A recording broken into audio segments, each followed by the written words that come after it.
Hi, it's Professor Brown with a quick word on conclusions. And anything that you write that is long, which is an essay or a paper in academics or in school classes, you're going to have a conclusion. A conclusion is just part of what we do. Now we know that the introduction is one paragraph and it has a special job and special pieces in it. Same thing with the conclusion. It is one paragraph and it has a special job and special pieces in it. So let's talk about that. The first part of the conclusion is a very specific sentence that refers back to the thesis statement, but it's not an exact replica of the thesis statement. It's not a copying of the thesis statement. In fact, it's maybe about what we found out about the thesis statement blueprint parts. Okay, it's not just the retelling of one of the pieces, but what we found out about that one piece in our essay, or what we're concluding about that blueprinted idea, that paragraph that we wrote. What was the conclusion of that paragraph? That's what we're going to pull out and use in our retelling of the thesis statement. It's not just the thesis statement, it's the thesis statement plus, okay, of what did we find out about this idea that we just wrote about. Okay, so that's the first thing. For an example, in the class, we said their thesis statement might be in workplaces across the world today. Office supplies such as paper clips, staples, and pens are essential tools for organization. Right? That was our thesis statement. Now, what we redid, the next step summary of that thesis statement might be at the conclusion. Paper clips, staples, and pens are simple yet invaluable organizational tools that help people in offices to work smoothly and efficiently. Did you hear that last part?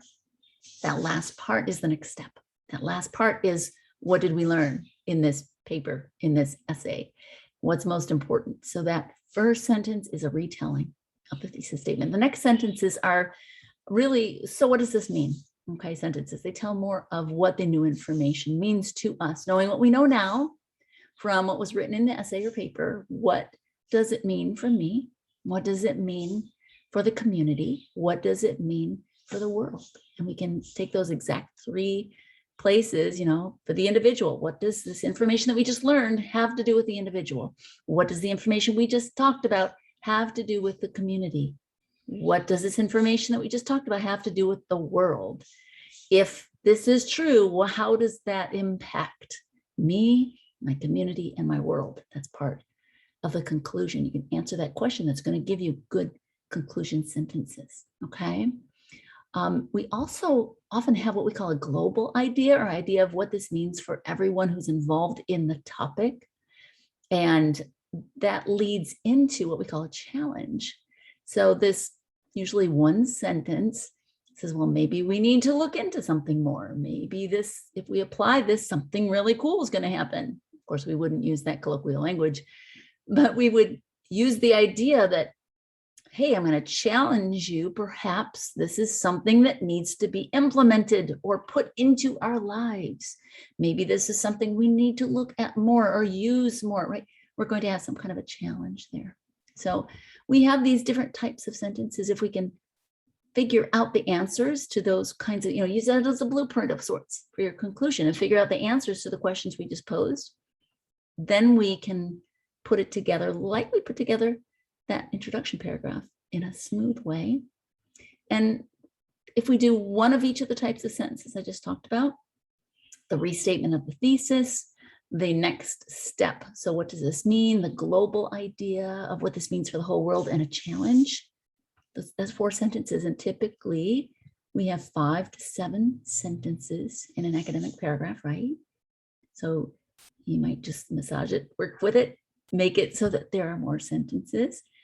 And then we can play around with the ideas, giving more than one, maybe if one sentence is for community, what this means for the community, and another sentence is what it means for individuals. See, there's 2 sentences. So we can still get 5 to 7 sentences in our conclusion. We can still start specific and get broad, get into more of a personal conclusion to a world conclusion, and then a challenge at the end. Play with it. It's going to take some practice, just like anything else that we were introducing in this class, just like hooks, just like thesis statements, just like the paragraph, PEAS format or shape of a paragraph on the inside that has a point and some descriptions and details, and then a so what at the end, right? Everything that we have done in this class is a new idea that we're just going to practice and get good at, because this applies to just about everything that we write in school.